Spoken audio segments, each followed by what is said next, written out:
I hope that you will be fine and happy. Today we will read this chapter 7, the making of regional cultures. Okay, so let us start now this chapter, kids.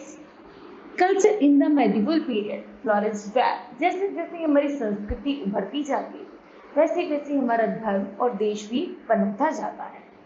It happens because all the big and the small kingdoms increased cultural activities. चाहे वो हमारा state छोटा हो चाहे हमारा राज्य बड़ा हो, सभी कल्चर पर डिपेंड होते हैं। Medieval period also saw the development and flowering of new languages and literature। जो मेडिवल पीरियड में जो सबसे ज़्यादा एम्बिस किया गया, डेवलपमेंट किया गया, वो लैंग्वेज और लिटरेचर पर किया गया। Literature was not only religious but also secular. Many prominent poets with writers and historians made the medieval period a culturally and the literary rich period। यहाँ तक कि मेडिवल पीरियड में सबसे ज़्यादा poet, historians और जो राइटर थे वो सबसे ज़्यादा रिच थे, क्योंकि उन्हें एक ऐसी ऐसी चीज़ें मिलती थी जिसके बारे में वो हमेशा लिखा करते थे। Pelargons expanded to such activities by the rulers also added greatly to this development। यहाँ तक कि जो भी उनके शासन के अनुसार होते थे विकास के, तो वो हमेशा अपने राज्य में कैसे उसको विकसित किया जाए उसके बारे में नई नई टेक्नोलॉजी लगाते रहते थे। Let's study in the details about the languages and the literature written in this period, different languages. Okay? Now, regional languages and the literature है different languages and embraced in different regions of the Bharat during the medieval period। जैसे जैसे भारत में मध्यकालीन युग में जैसे जैसे भाषाओं का दौर बढ़ा, अर्थात जिस तरह की भाषाएं भिन्न भिन्न है उसी तरह उनके धर्म और संस्कृति भी अलग अलग होती चली गई। As the language embraced, so does the literature in this language, thus with the embrace of the new language। और जैसे जैसे संस्कृति डेवलपमेंट हुई वैसे वैसे उनकी भाषाओं का भी डेवलप होना शुरू हो गया। New literature also came into being। In this way, Bharat became rich in language and literature। और जल्दी ही भारत लैंग्वेज में और लिटरेचर में बहुत ज़्यादा संपन्न देश हो गया। नेक्स्ट है Sanskrit. Sanskrit had been the language spoken in Bharat since ancient time। प्राचीन समय से ही भारत भाषाओं के क्षेत्र में सबसे अव्वल रहा है संस्कृत के माध्यम से। It was the language of the higher learning during the medieval period। Many schools were there to learn Sanskrit. जो बहुत सारे स्कूलों में जैसे संस्कृत सिखाई जाती थी, Sanskrit was spoken in the regions of the even Muslim kings। यहाँ तक कि जो संस्कृत है वो अक्सर मुस्लिम राजाओं द्वारा अक्सर बोली जाती थी इन वेस्टर्न साउथर्न भारत में, और बंगाल में a lot of the literature work was done in the medieval period। यहाँ तक कि वेस्टर्न साउथर्न भारत और बंगाल में मध्यकालीन युग में सबसे ज्यादा संस्कृत भाषा का प्रयोग किया जाता था। Shankaracharya, Ramanujacharya and the Vallabhacharya wrote many books in Sanskrit which relate with the philosophy and religion। A lot of dramas, kavyas, sangraha, collection of the poetical narration, stories, etc.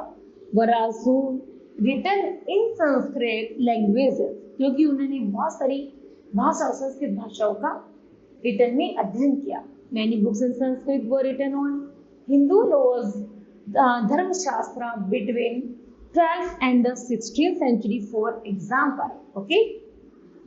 Mitakshara written by the Vighneshwara. ठीक, next है Hindi. Modern Hindi evolved from the inflections of the Khari Boli where Persian। Modern सबसे ज्यादा फिर जैसे हिंदी का आगमन हुआ आधुनिक हिंदी का, तो सबसे ज्यादा जो बोली जाती थी वो खारी बौली और फारसी लोगों द्वारा बोली जाती थी। Medieval Hindi was actually spoken in Braj. जो मेडिवल हिंदी थी वो वास्तव में ब्रिज में बोली जाती थी।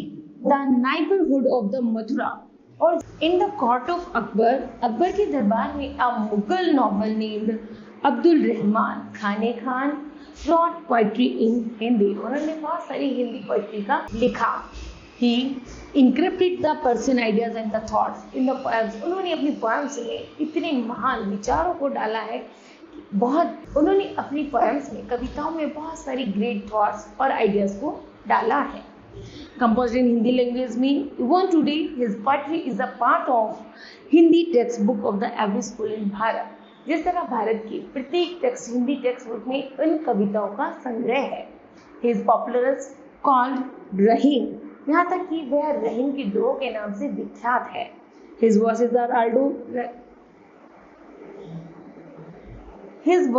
are called रहीम के दोहे, जिसे हम रहीम की दोहे के नाम से जानते हैं. He wrote रहीमन धागा प्रेम का, जैसे रहीम के दोहों में से रहीमन धागा प्रेम का, मत तोड़ो चटकाए, टूटे से फिर ना जुड़े, जुड़े गांठ पड़ी जाए. ओके, चलिए. इन द अदर वर्ड, यदि अन्य शब्दों में कहा जाए, he tells not to snap the ties of love, कि यह जो एक धागा है वो एक प्यार से बंधा हुआ है. Because once broken they do not unity, यदि हम लोगों में एक यूनिटी नहीं होगी तो क्या होगा, वह धागा टूट जाएगा. If they are united, there is the still a knot in it, तो वो क्या होगा यदि यूनिटी ना होने के जब वो धागा टूटेगा. In simple word, he tells that once relation is broken, they are difficult to join because there will always be sure members attached to it. Okay? जब हमारा वो धागा, प्रेम का जो धागा यदि वो टूट जाएगा तो वह उसे हम दोबारा जोड़ नहीं पाएंगे, क्योंकि हम दोनों का जो रिलेशन है वो एक क्या होगा, वो टूट जाएगा. और यदि हम उसे जोड़ने की कोशिश करेंगे तो उसमें गांठ पड़ जाएगी, अर्थात फिर से वही यूनिटी हमें वापस नहीं आ पाएगी. Okay, now another important point was Tulsidas. इसलिए दूसरे कवि तुलसीदास जी ने भी ये कहा है कि the one who complete the story of the रामास life in the form of, उन्होंने भगवान श्री राम जी के चरित्र पर कुछ शब्दों के रूप में व्याख्या की है, जैसे Ramcharitmanas which is the Holi book of the Hindu. Ram का जो उनमें चरित्र का वर्णन किया गया है वो रामचरितमानस पवित्र ग्रंथ में किया गया है. At that time, contributions were made in the Hindu literature by many well-known poets. यहाँ तक कि वह हिंदू संस्कृति के हिंदू कवि थे जिन्होंने राम के चरित्र के ऊपर रामचरितमानस में ये सारा सार लिख दिया था. One of them was Rakshan, who was the great devotee of the Lord Krishna and wrote a lot about the Krishna life. और उन्होंने कृष्ण के जीवन से संबंधित बहुत सारी बातों को उसमें लिखा है. Surdas was blind devotee. Surdas एक अंधे भक्त थे, फिर भी उन्होंने लॉर्ड कृष्णा के बारे में बहुत कुछ लिखा. एंड ही ऑथराइज्ड सूर सागर, और उन्होंने ऐसी ही अपनी किताब सूर सागर की रचना की. नेक्स्ट है Marathi. Marathi was spoken by the common man. जो मराठी है वो एक सामान्य लोगों द्वारा लिखी गई इन द माराठावर रीजन, प्रदेश में लिखी गई थी. The literature work of the Marathi संत, और इसमें जो मराठी संत थे उन्होंने मराठी संतों ने उस पर कार्य किए, जैसे Tukaram help in the popularising this language among message. उन्होंने मराठी भाषा में बहुत सारे लोगों को ऐसे संदेश दिए जिससे लोग जागरूक हो सके. As he composed devotional songs, उन्होंने ऐसे डिवोशनल सॉन्ग्स एंड पोइट्री का भी मराठी लैंग्वेज में कंपोज किया. Marathi embraced as the administrative language in Bahmani kingdoms. उसी आधार पर मराठी भाषा के से प्रेरित होकर ब्राह्मणी राज्य में भी उन्होंने ऐसे ही मराठी इन बीजापुर में उन्होंने ऐसी बहुत सारी कविताओं का संग्रह किया. हिज अभंगा और the devotional songs in praise to Lord Krishna आज फेमस इन मराठी. और मराठी भाषा में उन्होंने भगवान श्री कृष्ण के भक्ति युक्त भजनों को लिखा. Sant Dnyaneshwar also wrote the Dnyaneshwari. Sant Dnyaneshwari में लिखा गया the translation of the Bhagavad Gita in Marathi. और फिर उन्होंने भगवद गीता का मराठी भाषा में उसको लिखा. भगवद गीता जो श्री कृष्ण पर आधारित है, तो ज्ञानेश्वर ने अपनी मराठी भाषा में श्रीमद् भागवत गीता को लिखा. आगे है Bengali. Bengali is a rich literature and a rich culture heritage. जो बंगाली है वो बंगाली है वो एक रिच लिटरेचर और रिच कल्चर हेरिटेज है. It is one of the oldest language in the world. यह संसार की सबसे पुरानी भाषाओं में से एक है. It originated in the 17th century, इसका उद्भव 17th शताब्दी में हुआ था Indo Aryan family of languages के द्वारा। Jaydev was the great poet of the Bengal of mid 12th century. Okay, he composed Gita Govind a narrative poem. उन्होंने एक गीत गोविंद की रचना की, किसने, है ना, गीत गोविंद कविता की रचना की। It describes the life and love of the divine couple Radha and Krishna. Most of this poems are in the Sanskrit. उनकी मुख्य जो कविताएं थी वो संस्कृत भाषा में थी। उसके बाद Bhagavad Gita was also translated in Bengali. जो भगवत गीता है वो बंगाली भाषा में लिखी गई, ट्रांसलेट की गई दो, जबकि the state language was Farsi and the language of the pandit was Sanskrit. By people spoke Bengali as a common language. During the rule of the Alauddin Hussain Shah, the Ramayana and the Mahabharata, जो रामायण और महाभारत है वह ट्रांसलेटेड इन बंगाली, वो बंगाली में ट्रांसलेटेड की गई। The reassurance of the Bangla was seen in the work of Chaitanya Mahaprabhu. और जल्दी ही बंगला में उन्होंने चैतन्य महाप्रभु को देखा और उन्होंने भक्ति, कृष्ण की भक्ति करनी शुरू की। Who was considered as the reincarnations of the Lord Krishna. He was a great devotee of the Krishna and composed poems in Krishna praise in Bangla language. Okay. Next is South Bharatiya languages. Under the rule of, जैसे चोलों का शासन के दौरान 3 languages prospered in the South Bharat. These languages were Tamil, Telugu and Kannada. Telugu language reached at its peak during the rule of the Vijayanagar Empire. जो तेलुगु भाषा थी वो किसी विजयनगर साम्राज्य में सबसे ऊंची चोटी पर थी। Krishnadevaraya, the great king of the Vijayanagara, himself was a scholar and a great poet. He wrote Amuktamalaya, a poetic work in Telugu. He patronized many scholars and poets in his court. Tenali Ram was one of them. He was a famous scholar and an assist in the court of Krishnadevaraya. The Cheras increased Malayalam languages. Otakara and the Campbell were well-known Tamil poets. They were under the patronage as the Emperor Chola dynasty. Campbell's most famous work is the Tamil version of Ramayana. Nayanara and Tikana translated Mahabharata in Telugu. Pampa, Pona and the Rana enriches the Kannada literature with their writings. Okay. Next, Arabic and the Farsi language. The most famous among these were the Fatah-e-Alamgiri, written during the reign of the Aurangzeb. In Bharat, Arabic was limited to a small group of the people only. Thus, there was a little literacy work in Arabic. With the arrival of the Turkeys in Bharat, Persian language also arrived in Bharat. The most famous Persian scholars in Bharat was Amir Khusro, who was born in partly in Uttar Pradesh region. He introduced a new style of the writing and it was called Sabak-e-Hind, or the style of the Hind. He got in Hindwari, which literally mean of Hindi. Amir Khusro has written about 90 books and Khalid Bari in his the masterpiece.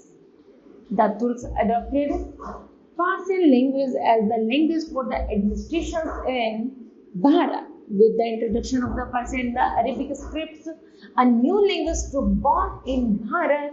It developed and flourished in the subcontinents. This language was Urdu. This language was extremely simple, was Islamic vocabulary and the Arabic scripts. Okay. Books in the Sanskrit were the translated into Farsi. बहुत सारी संस्कृत भाषाओं का translated किया गया फारसी में भी, which included the books in the medicine and music. जिसमें से कुछ किताबें मेडिसिन से रिलेटेड थी और म्यूजिक से थी. The Ratnagiri by Kalangan was also translated into Farsi. Similarly, Tutinama was translated into Persia. How was Urdu translated? चलिए जानते हैं उर्दू का उद्भव कैसे हुआ. Urdu as a language originated in the military camps. तो मिलिट्री कैंप से शुरू हुई Urdu.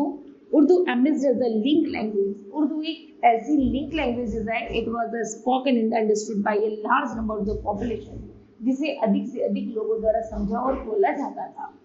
Many researchers have traced the origin in Urdu in military camps. जो बहुत सारे रिसर्चर हुए उन्होंने जाना कि जो उर्दू भाषा का जो उद्गम है वो मिलिट्री कैंप से शुरू हुआ था. ऑफ महमूद गजनी से. Urdu itself means lashkar derived during the region of the later Mughal. Urdu का शब्द होता है लश्कर, मतलब निकलना. जो उर्दू मुस्लिम धर्म की मानने वाले थे उन लोगों ने उर्दू भाषा का प्रचलन शुरू किया. Urdu became the language in which letter began to be written. Urdu भाषा भी ऐसे ही आम भाषा की तरह पहले लिखी और बोली जाती थी. Lucknow and Delhi were the main center of the Urdu poetry and literature. Mirza Asaduddin Beg Khan, also known as the Mirza Ghalib, was one of the greatest poet of the Urdu. जो मिर्जा गालिब थे वो उर्दू के सबसे बड़े कवियों में से एक थे. आगे है पेंटिंग. पेंटिंग है Bharat had a glorious tradition of painting. Bharat में ऐसी बड़ी सुंदर सुंदर कलाकृतियों का आविष्कार होता था. We can see some specimen of the painting in ancient as well as the medieval period. During the medieval period, paintings was an important art form. जो पेंटिंग्स है वो important art है, एक आकार है. Earlier the scenes from the Hindu mythology, क्योंकि जो painting में हिंदू माइथोलॉजी के सीन क्रिएट होते थे on the walls दीवार पर etc. but later different motifs were used to decorate the monuments. और उन्हीं की कलाकृतियों के आधार पर monuments को डेकोरेट किया जाता था. During the Sultan period, the art of the miniature painting started developing and the flourishing. It was mainly patronized by the kings. Artists were employed to decorate monuments and books. केवल artisans का यही कार्य होता था, वो बुकों को और monuments की और सजाने में लगे रहते थे. The Mughals introduced a new style and the other themes of the painting. जैसे ही भारत में मुगलों का साम्राज्य, उन्होंने कलाकारी को एक नई थीम देनी चाहिए. They depict the court scenes, marriage and the ceremonies through paintings. उन्होंने पेंटिंग्स में मैरिज और सेरेमनीज को भी डाला.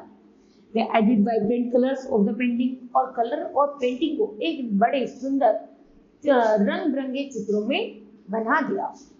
Akbar was a great patron of the paintings. Akbar के पास एक ग्रेट महान पैटर्न थे पेंटिंग्स के. He loved for painting, attracted a lot of the painters to his court, which include the Hindu painters. यहाँ तक कि अकबर के दरबार में सबसे ज्यादा जो पेंटर थे वो हिंदू पेंटर्स थे, जो उसके लिए कलाकारी करते रहते थे. There were more than 100 painters and the illustrations in the royal studio called तस्वीर खाना. यहाँ तक कि उनके दरबार में सौ ऐसे पेंटर रहते थे जिन्हें एक हॉल दे दिया गया था जिसे तस्वीर खाना कहा जाता था. बुरानामा, तुतीनामा and the हमजदनामा were also illustrated with the beautiful paintings. Mansoor, a famous artist in the Mughal court, replaced the flat effect of the Persian style of painting with the Bharat three-dimensional effects of these pictures. The Akbarnama, written by Abul Fazl, जो अकबरनामा है, जो किताब है वो अबुल फजल द्वारा लिखी गई, was decorated with painting. एक पेंटिंग के माध्यम से उसे सजाया गया in the bright भारतीय कलर से. ब्राइट कलर लाइक जैसे peacock blue, red were now library to make paintings beautiful. जैसे लाल कलर है जिससे पेंटिंग बहुत सुंदर लग सके. The European painting slowly started influence Mughal painting specially for the elements of the perspective. और यहाँ तक कि अंग्रेजों द्वारा भी भारतीय की इन मुगलों की जो भी पेंटिंग कलाकृति होती थी वो एक अच्छे ढंग पर दर्शाई जाती थी. द पुर्तगाली press introduce the European style of painting in the court of Akbar. सबसे ज्यादा जो पुर्तगाली थे वो अकबर के दरबार से ज्यादा प्रभावित होते थे, क्योंकि अकबर के दरबार में सबसे अच्छी पेंटिंगों का समावेश मिलता था। Jahangir was passionate about painting. Jahangir को भी पेंटिंग का बड़ा शौक था। He was a keen observer as well. वह उतना ऑब्जर्व करता था जितना वो कर सकता था। He could identify the paintings of an artist in one glance. He popularized the portrait painting and the paintings of the animal. Shahjahan introduced the lavish gold pigments in the paintings. The paintings from Pashanama are the spectacularly illustrated. Aurangzeb's dislike for painting resulted in the decline of this art form. Downwards, the lead to the migration of the painters from the Mughal court to the courts of the kings in the Rajasthan and Deccan, which later emerged as great centers of paintings. The Rajasthani style included the Mughals and the Bharatiya traditional styles of painting. मुख्य रूप से मुगलों को जो सबसे ज्यादा पसंद आती थी वो राजस्थानी स्टाइल या फिर भारतीय ट्रेडिशनल पेंटिंग पसंद आती थी। Their paintings displayed the scene of भारतीय mythology like story of the divine couple Radha Krishna. Music also flourished in the Bharatiya during the medieval period. Medieval period में सबसे ज्यादा म्यूजिक का उद्गम शुरू हुआ। The Turks brought with them a new style of the music. तुर्कों ने music को एक नया रूप दिया, which a fusion of the Arabic and the Turk music. इसमें अरबिक और तुर्क भाषा को भी जोड़ा गया। They also brought with them new musical instruments like rabab and the sarangi. Bharat was introduced with new modes and the regulation of the music. Bharat में music को एक नए रूप में जाना जाने लगा with the advent of the Turk in Bharat. अमीर Khusro was not only a poet. अमीर खुसरो केवल एक कवि नहीं थे बल्कि and a scholar, विद्वान भी थे, but he also an accomplished musician, और एक बहुत बड़े संगीतकार भी थे। He lived in the court of the Alauddin Khilji. वह अलाउद्दीन खिलजी के दरबार में रहते थे। He combined the Persian and the Bharatiya style of music from music melody. यहाँ तक कि वह फारसी और भारतीय दोनों ही भाषाओं से मेलोडी मतलब एक म्यूजिक तैयार करते थे। He took part in the religious musical gathering called Sama,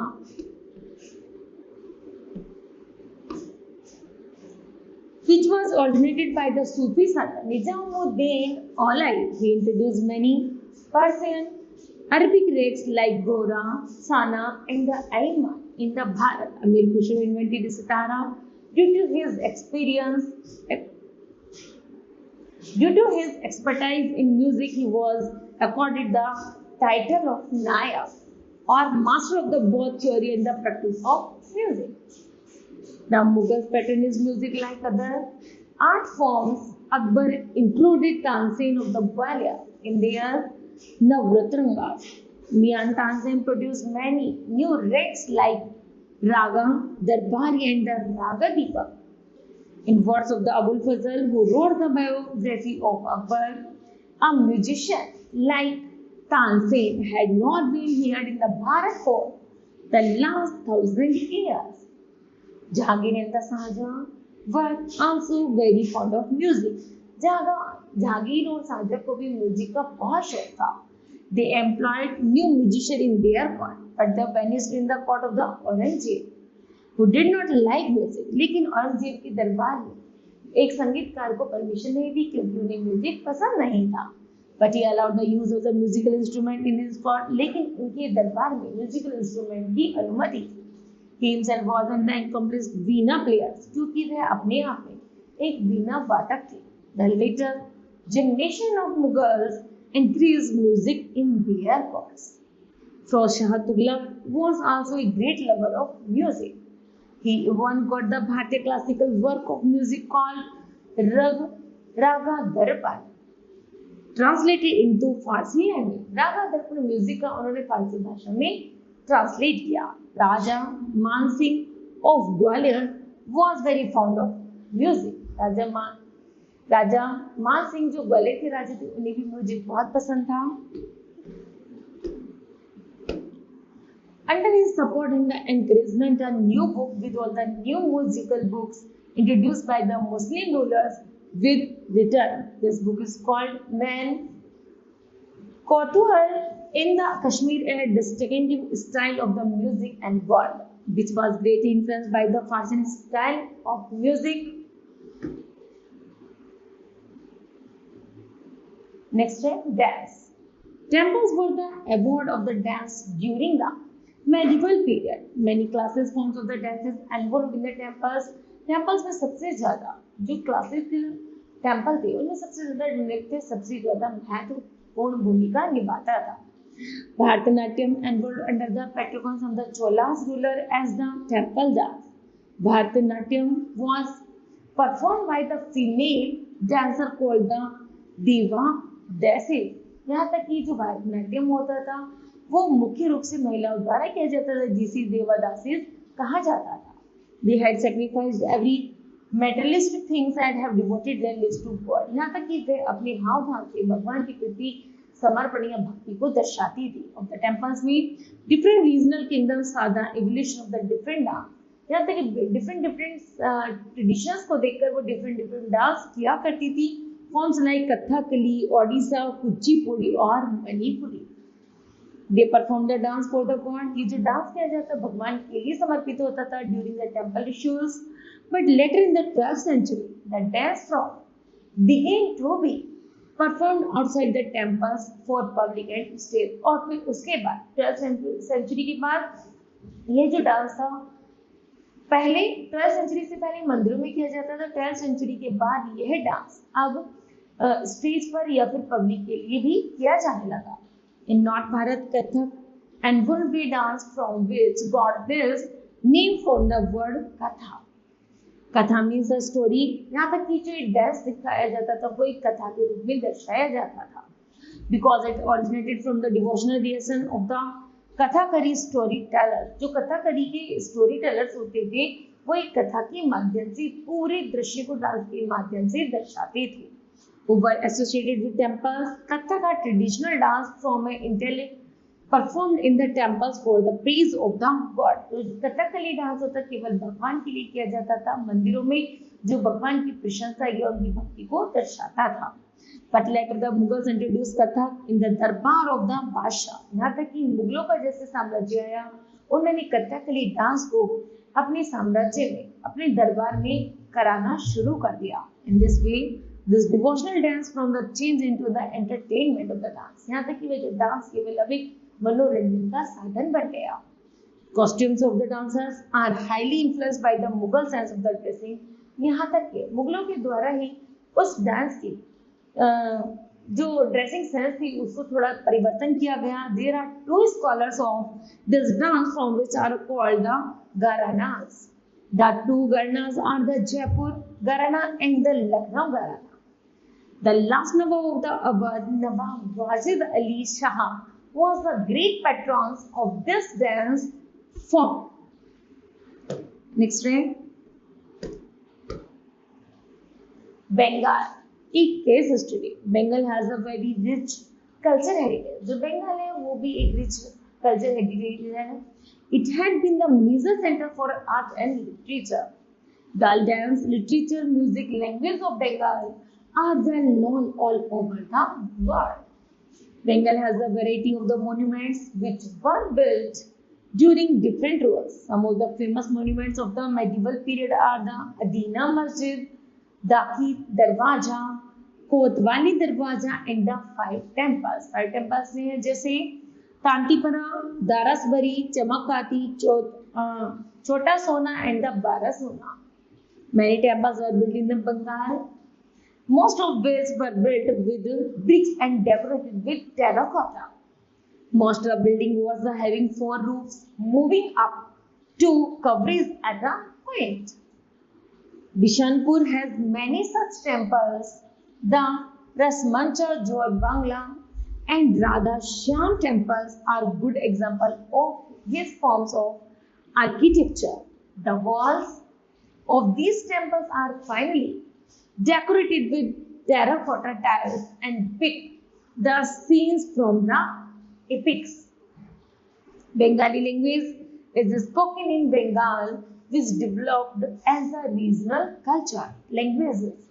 There was a great deal of the spread of the Bengali through the hymns written by Chaitanya Mahaprabhu in these languages.